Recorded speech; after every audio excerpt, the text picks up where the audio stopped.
teman-teman semua dan menekankan bahwasanya pertemuan kita pada sore hari ini memang bukan masalah hanya satu orang semata, ya, dalam artian itu adalah kasus yang memang menjadi perhatian masyarakat dan kami tempat juga mengadu dari masyarakat, gitu ya.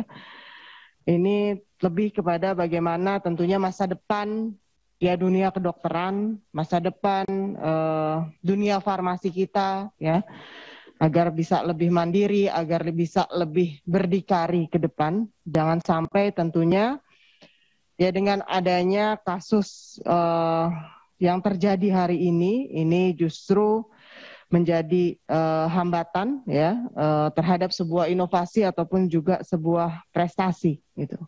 Lalu kalau kita melihat juga dari sisi regulasi, dari sisi aturan gitu ya, tentu harus juga memahaminya secara bijak.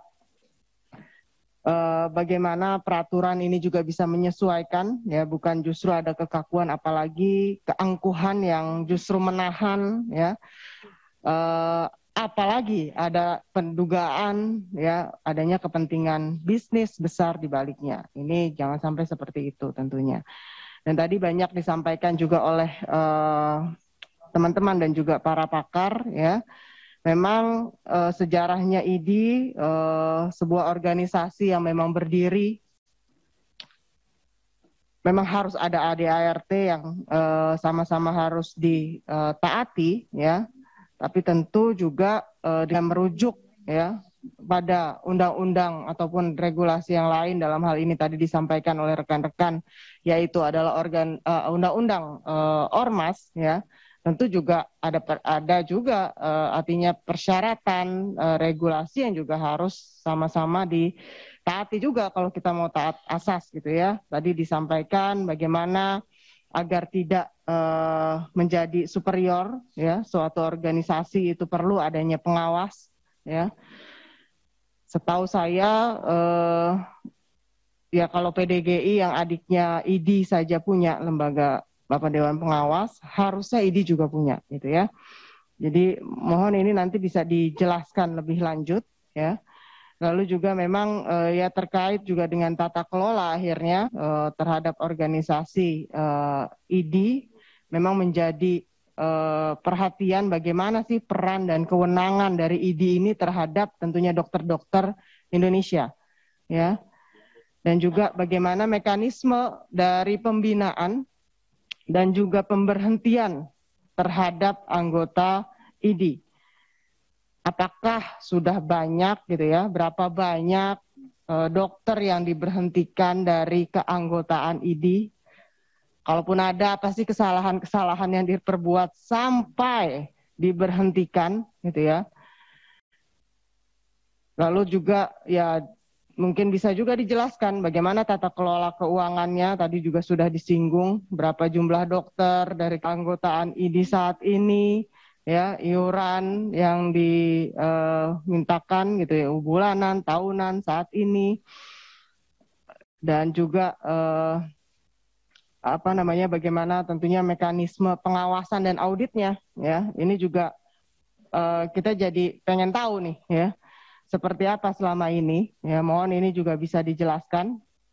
Dan menurut pemahaman kami tentunya IDI sebagai Ikatan Dokter Indonesia adalah organisasi profesi yang memang berfungsi sebagai pemersatu, pembina ya dan pemberdaya dokter Indonesia.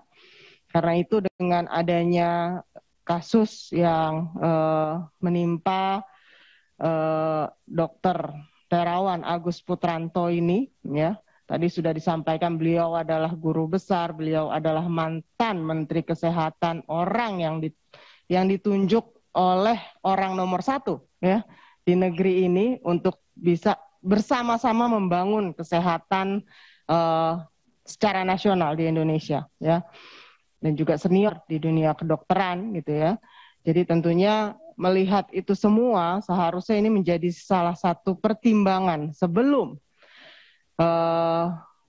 MKEK di dalam organisasi ini bisa memutuskan gitu. Jadi tentu banyak kalangan masyarakat ya yang ya mengeluh dan juga uh, dia menduga, mencurigai pada akhirnya keputusan pemecatan ini, ya.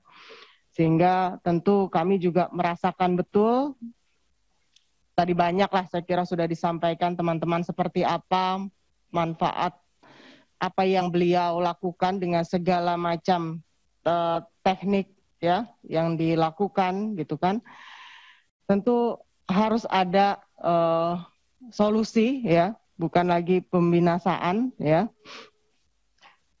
untuk bisa sama-sama memajukan dunia kedokteran Indonesia. Dan kalau dirasa tadi riset ataupun juga sistem mungkin DSA ini membahayakan kesehatan, harusnya ID juga bisa menjelaskan kepada publik ya apa bahayanya ya. Saya berharap ID juga bisa adil ya. Kalau memang menurut ID ada tindakan dari Pak Terawan yang salah, tidak ada manfaatnya karena bukan metode pengobatan atau mungkin ada hal-hal yang menyimpang gitu ya. Saya berharap ID bisa menyampaikan hasil riset versi ID kalau misalnya ada kajiannya ya, kalau memang itu berbahaya bagi kesehatan ya. Tadi sebenarnya juga disampaikan oleh salah satu pakar tadi menyampaikan ya menjadi hak pasien kalau memang memilih apapun metode yang diinginkan. Dan kalaupun ada belum ada keluhan, laporan, tuntutan ya dari pasien, harusnya tidak bisa diberikan sanksi yang berat ya. Kalau hanya pelanggaran etika itu berbeda gitu ya. Nah, saya kira itu sedikit tambahan dari saya. Mungkin saya ingin juga memintakan pendapat juga dari pakar.